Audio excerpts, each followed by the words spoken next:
Hi everyone, this is Priyanshu Mehra. Welcome you to win science. आज की video में हम लोग क्लास 9 का chapter 1 matter in our surroundings discuss करेंगे। इसका लेक्चर नंबर 4 आज कवर करेंगे। प्रीवियस लेक्चर्स में हमने देख लिया था कि मैटर क्या होता है। हमारी सराउंडिंग में जितने भी मटेरियल हैं किससे बनते हैं, मैटर से। और कोई भी ऑब्जेक्ट या कोई भी सब्सटेंस जिसका खुद का मास या वॉल्यूम है उसको हम मैटर कहते हैं। अब मैटर किससे बनता है? पार्टिकल से। और पार्टिकल्स ऑफ मैटर की कुछ स्पेशल स्पेसिफिक कैरेक्टरिस्टिक्स होती हैं, जैसे कि पार्टिकल्स ऑफ मैटर जो है कॉन्स्टेंटली मूव करते रहते हैं, स्टिल पार्टिकल्स नहीं होते हैं। पार्टिकल्स में कुछ काइनेटिक एनर्जी होती है। ये एनर्जी वो एनर्जी है जो उनकी मूवमेंट में हेल्प करती है। काइनेटिक एनर्जी का वेरिएशन टेम्परेचर के वेरिएशन से भी आ सकता है।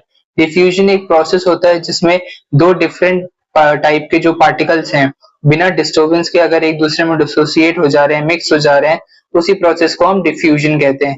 डिफ्यूजन का प्रोसेस हीटिंग से वेरी करता है। अगर हीट ज्यादा हो रही है, हीटिंग ज्यादा मिल रही है, यानी टेम्परेचर राइज कर रहा है, तो जो डिफ्यूजन का रेट है वो भी फास्टर हो जाएगा।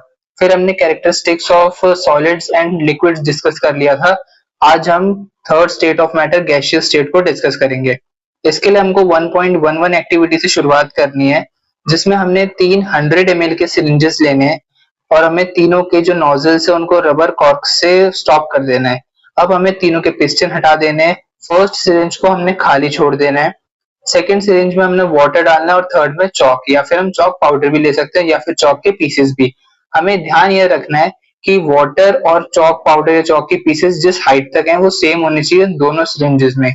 यानी कि अगर 50 ml की मार्किंग तक वाटर भरा है तो 50 ml की जो हाइट है उस हाइट तक चौक पाउडर या चौक के पीसेस को रखना है। अब ये सेम हाइट तक क्यों रखना है वो मैं आपको आगे बताता हूँ। अब हम पिस्टन को, तीनों पिस्टन को लगा देना है और हमें कंप्रेस करना शुरू करना है। अब यहाँ से क्या क्या ऑब्जर्वेशन हमें मिलेंगी।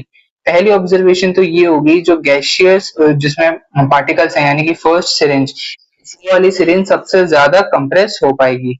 अगली ऑब्जर्वेशन ये आएगी कि वाटर वाली सिरिंज जो है गैसेस के कंपैरिजन में कम कंप्रेस हुई, लेकिन एज कंपेयर टू चौक ज्यादा कंप्रेसिबिलिटी शो कर रही है। और लास्ट में जो हमारी चौक है वो वाली syringe almost zero compressibility show कर रही है। अब हमने वाटर और चौक को जो सेम हाइट तक लेना था वो इसीलिए लेना था क्योंकि अगर हम गलती से भी हाइट का डिफरेंस ले आएंगे, अगर हमने फॉर एग्जांपल वाटर 50 ml की मार्किंग तक लिया लेकिन चौक हमने 20 ml जिस हाइट तक है उतनी ही हाइट तक चौक पाउडर या चौक की पीसेस को रखा, तो फिर हम ये नहीं कह सकते कि जो चौक है उसका पिस्टन ज्यादा नीचे जा रहा है तो वहां पे सॉलिड होकर भी कंप्रेस हो रहा है। वहां पर जो कंप्रेसिबिलिटी है वो शो तभी होगी जब स्टॉक जब दोनों सॉलिड्स और लिक्विड्स अच्छे से सेम हाइट पे होंगे, तब हम उनका कंपैरिजन सही से कर सकते हैं। अब यहाँ से हमें कंक्लूड क्या करना है। कंक्लूजन हमारा ये आएगा कि जो गैसियस स्टेट के पार्टिकल्स है इनकी कंप्रेसिबिलिटी हाईएस्ट होती है, यानी कि तीनों स्टेट्स ऑफ मैटर में अगर हमें स्मॉल अमाउंट में ज्यादा मैटर भरना है तो हम कौन सा स्टेट ऑफ मैटर प्रेफर करते हैं? गैसेस। इसी को हमने कैरेक्टरिस्टिक्स ऑफ गैसेस के पॉइंटर्स में भी अच्छे से डिस्कस करना है, जैसे कि हाईली कंप्रेसिबल होती है gases as compare to solids and liquids. और इसी प्रॉपर्टी का यूज हम LPGs, CNGs and oxygen cylinders में यूज करते हैं। जैसे कि जो हमारे घरों के सिलेंडर्स होते हैं उसमें भी हम यही करते हैं, एक मीडियम स्पेस या एक कम स्पेस में हम ज्यादा अमाउंट ऑफ गैस को स्टोर करके रखते हैं। सेम हमारे कार्स में फ्यूल के तौर पे सीएनजी का होता है, और ऑक्सीजन सिलेंडर जो हम हॉस्पिटल्स में यूज करते हैं उसका भी सेम रोल होता है। यही रोल CO2 सिलेंडर्स जो कि हम सॉफ्ट गन्स में यूज करते हैं उसके लिए भी होता है कि हमें कम स्पेस में अगर ज्यादा मैटर को भरना है तो हम किसको यूज करेंगे? गैसेस को यूज करेंगे।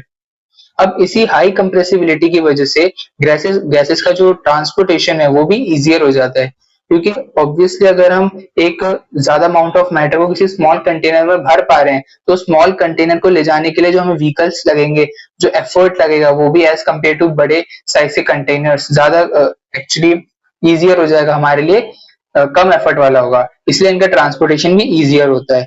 डिफ्यूजन भी गैसेस के जो मॉलिक्यूल्स या पार्टिकल्स हैं उनका ज्यादा जल्दी होता है। क्यों होता है? क्योंकि इनकी काइनेटिक एनर्जी ज्यादा होती है, और काइनेटिक एनर्जी ज्यादा होने से आपस में कोलिजन ज्यादा होता है पार्टिकल्स का, तो आपस में इनका डिफ्यूजन भी जल्दी हो पाता है।